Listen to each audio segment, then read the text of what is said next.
What's in a name? For a person, it could be as trivial as just the sound we utter to get someone's attention, but it can also be used to discriminate or alienate that person. For a place, a name might represent the beliefs of those who live there. Or, it might not at all. The city of New York, for example, was named after the Duke of York in 1664, who was named for the English city of York, which is derived from the Danish Jorvik, meaning wild boar bay. Clearly, the people of New York have no relation or commonality with an old or new wild boar bay. And they'd most likely even less want to be associated with the Duke of York. Yet the name stays. This other town's history was much different. Originally named Abyes Town by Pennsylvanian Mennonites, it was renamed Berlin, after the capital of Prussia, back in 1833. This was due to an influx of German immigrants beginning in the 1820s. By the 1870s, the Canadian town was 73% German origin, while its sister city Waterloo was 80%. Residents of Berlin displayed striking loyalty to both Britain and Germany. They would fly both flags, and refer to themselves as German Canadians by the turn of the century. Both the birthdays of Otto von Bismarck and Kaiser Wilhelm I were celebrated annually. The federal government even endorsed a bust of the German emperor to be placed in public, in Victoria Park. Syncretism was their way of life and did them well. All of that changed on August 4, 1914. Great Britain declared war on Germany, so Canada entered as well. That's when things started to go downhill. The bust of Kaiser Wilhelm was stolen and dumped in a lake. And the Board of Education decided to stop using German in its schools.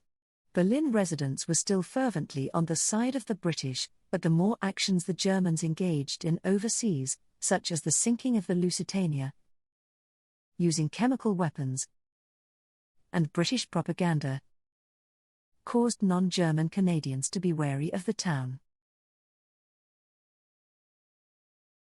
Media outlets warned the town might be full of spies, and the government and military weren't any more forgiving.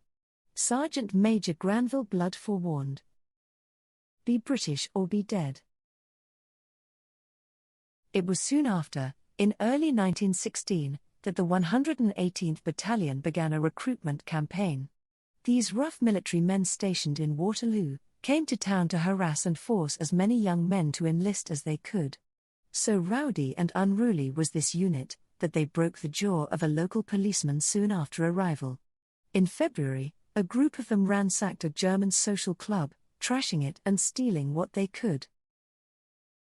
Not long after, a Lutheran minister, C. Reinhold Tappert, was attacked in his clergy house by around 60 soldiers.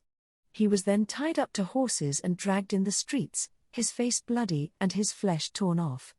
It was Granville Blood who was responsible, going through with his threat.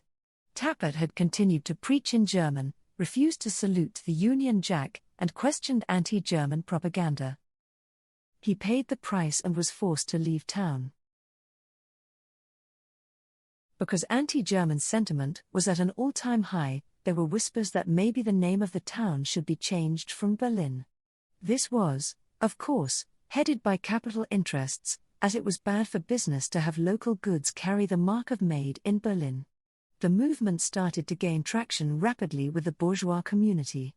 Most other German residents didn't feel like changing the name would accomplish anything, but to actively go against it would just put you in danger. So it came to pass, on the 19th of May, 1916, that the city took a referendum on the matter. The question posed, are you in favor of changing the name of this city? These were the results.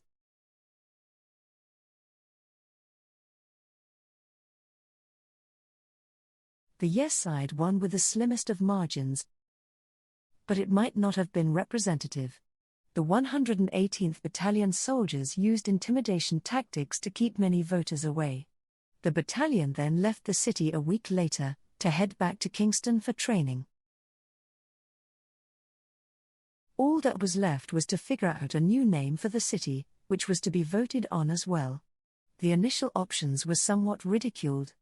They included Factoria, Berkana, which was a mix of Berlin and Canada, and Hydro City. That one was chosen by a hydroelectricity promoter. The city council decided to think of their own names, and their shortlist was marginally better, with the name Adenac, which is just Canada backwards, and Brock, named after Isaac Brock, a general from the War of 1812. You might remember him from our Ruses of War episode on the Siege of Detroit.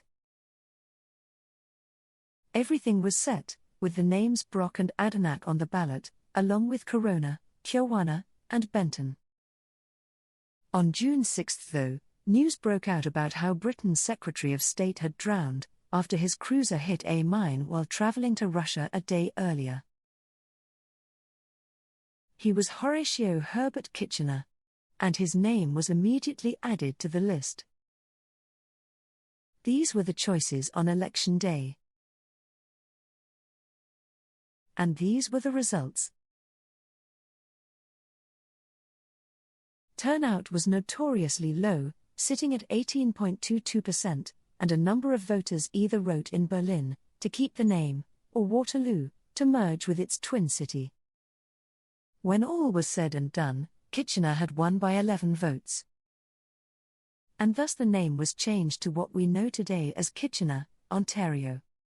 Years passed, and while there was still a lot of German culture, it slowly declined because of assimilation. Brauns changed their names to Brown, Schmidt to Smith. The final nail in the coffin was the start of the Second World War. German social clubs shut down, and as newer generations were born and more people immigrated to the city, German influence all but vanished. By 2001, Kitchener would be just 25% German origin. In 2020, calls for a change of name sprang up again. This time citing Herbert Kitchener's role in setting up concentration camps during the Boer War in South Africa. City Council responded with, "While we in no way condone, diminish or forget his actions, Kitchener has become so much more than its historic connection to a British field marshal." Which brings us back to our original question. Had Berlin stayed as Berlin, would that have changed sentiment within the community?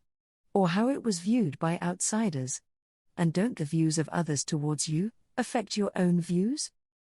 Reality is based on circumstance, but circumstance always changes. Berlin changed its name due to the war. Yet, it kept its name because it's transcended Herbert Kitchener's controversial past. Names are never just their origins, and over time can become things unto themselves. You just have to let them.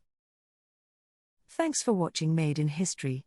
Please consider subscribing so you won't miss a video.